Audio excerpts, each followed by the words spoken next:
एक तो जिनको पुरानी कब्ज रहती है उनको तो सामान्य कब्ज में त्रिफला, ज़्यादा कब्ज हो तो शुद्धि चूर्ण, ये सब हमने आज पूरा इसीलिए पूरा तामझाम रखा हुआ है। सुबह सामान्य कब्ज तो आंवला एलोवेरा गिलोय का जूस पीने से ठीक हो जाती है, गोधन अर्क पीने से, ज़्यादा हो तो शुद्धि चूर्ण देते हैं और अभयारिष्ट पिलाते हैं। या आशावरिष्ट भी इधर इसी के लिए रखें, अभयारिष्ट। और सामान्य कब्ज तो शाम को 1 चम्मच ये जो गुलकंद है अथवा इसब गोल है, तेज गरम दूध से ले लो, इससे बढ़िया पेट साफ हो जाता है, इसब गोल से भी और इससे गुलकंद से भी।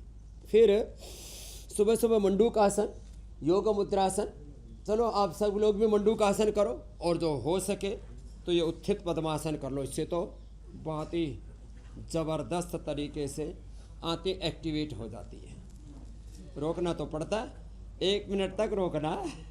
अब 1 मिनट रोकने के लिए तो थोड़ा बल चाहिए, तो धीरे धीरे ऐसे बल बढ़ेगा तो रुक भी जाएगा, लेकिन कम से कम शुरुआत तो करें ऐसे 1 मिनट तक। फिर ये मंडूक आसन, योग मुद्रासन, सर्वकल्प का काढ़ा और जीरा धनिया मेथी सौंफ अजवाइन का पानी।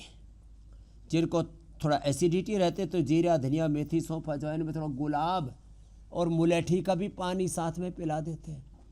ज़्यादा एसिडिटी हो तो हमने लौकी, पेठा, शीशम, पीपल, बेल का, इससे पित्त भी काफ़ी प्रशमन होता है।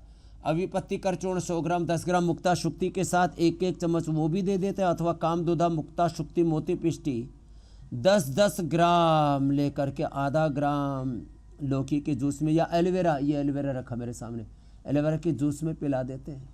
एसिडिटी ठीक हो जाती है। गैस बनती है तो गैस हर, खाली पेट 1 चुटकी सेंधा नमक, 1 चुटकी अजवाइन, 1 चुटकी सौंठ मेथी, चुटकी भर सौंठ मेथी जीरा अजवाइन थोड़ा सेंधा नमक, ये घर में कूट के ये पाउडर करके रख लिया करें, गैस ठीक हो जाएगी।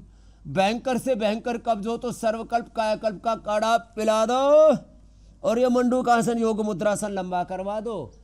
सुबह सुबह खाली पेट गाय का घी पियो, पेट भी ठीक और दिमाग भी ठीक। न पेट में खुश्की रहती है बहुत लोगों को और दिमाग में भी खुश्की रहती है, सिर में डेंड्रफ भी आ जाता है और बाल भी उड़ जाते हैं और बुरे हाल हो जाते हैं। तो मंडूकासन और पवन मुक्तासन, उत्तान पादासन पेट के लिए जबरदस्त हैं। और चबा चबा के खाना खाएं और खुश रह करके खाना खाएं। किडनी के लिए गोखरू का पानी मुख्य रूप से बताते। गोखरू, धनिया, उसमें हरा धनिया भी बड़ा अच्छा होता है। गोखरू, हरा धनिया की चटनी बना के खा। देखो, जो धनिया की चटनी खाते, हरी चटनी, उनको जिंदगी में कभी किडनी फेल नहीं होती। रोज अपने घर में हरे धनिया की चटनी बनाइए, उसमें थोड़ा सा हरी मिर्ची डाल दीजिए, थोड़ी सी, तो उससे स्वाद भी अच्छा रहेगा, पाचन अच्छा रहेगा। उसमें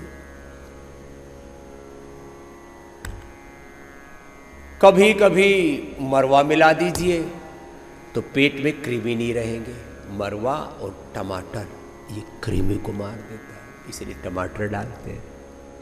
ये रेसिपी खाली स्वाद के लिए नहीं है, इसके पीछे सेहत का राज, सेहत का खजाना भी। जो धनिया, उसमें टमाटर, थोड़ा तुलसी पत्ता डाल दीजिए 2-3, इम्यूनिटी जबरदस्त रहेगी। तो ये इम्यूनिटी वाली चटनी हो गई। टमाटर डाल दिया, मरवा डाल दिया, पेट की कृमि खत्म हो जाएंगे। जो सप्ताह में 1-2 बार भी जौ का आटा खा लेंगे, कभी जिंदगी में किडनी खराब नहीं होगी।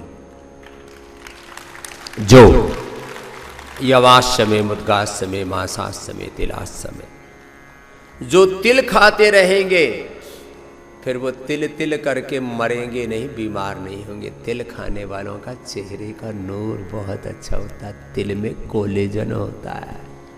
तिल को जितना, तिल की चटनी बनाते हैं आजकल, हाँ, ये भारत में कम बन रही है, विदेशों में जैसे आजकल ये कई प्रकार से लोग ना प्रोटीन के नाम पर कई प्रकार की चटनी सी बना करके खाते हैं।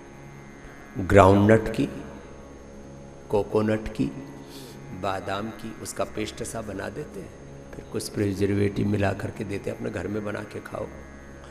तिल को जितना बारीक पीस लो ना, उतना ज़्यादा उसका जो सूक्ष्म तत्व है, सूक्ष्म प्रोटीन है, उसमें कोलेजन भी है। हमने भी बच्चे थे तब उखल मुसल में खूब तिल कूटते थे, हाँ, जोर जोर से मार मार के, फिर थोड़ा उसमें गुड़ डाल करके वो लड्डू खा रखे, इसलिए स्वामी रामदेव चमक रहा है अभी तक भी। बचपन का खाया हुआ तिलकुटा वो अब तक काम आ रहा है। बचपन का खाया हुआ घी दूध, बचपन की जवानी की लगाई हुई दंड बैठक अभी भी दिख रही है इस देह में। हाँ, बचपन के खाए हुए गोंद के लड्डू खा लोगे, हड्डियाँ फौलादी बनेंगी। हमने अपनी इन भुजाओं पर 20-20 किलो की मोगरी ऐसे डाल डाल करके पक्की कर रखी है। हाँ, आजकल तो किसी को जोर से ऐसे मार दो तो टूट जाए ऐसे लचर पचर हो रखे।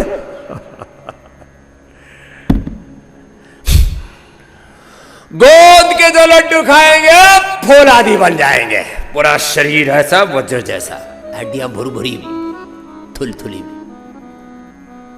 बाबा जी विटामिन डी की, B12 की डेफिशिएंसी है, और उसकी कैल्शियम की, फास्फोरस की डेफिशिएंसी है, प्रोटीन की डेफिशिएंसी है, कोलेजन की डेफिशिएंसी है। अरे बावड़े, अभी सर्दी आ रही है, गोंद के लड्डू खा लेना। मैंने तो कितनी बार बना के दिखाए, पिछली बार तो मैंने इतनी बनाए क्विंटलों की मात्रा में सारे सन्यासियों को, कुछ तो ज़्यादा ही खा गए थे, तो ज़्यादा तगड़े हो गए रहे। मैंने कहा भाई तुम तो ज़्यादा ही मस्टंडे हो गए, तो फिर बंद कराया 1-2, फिर धकेलने भी पड़े।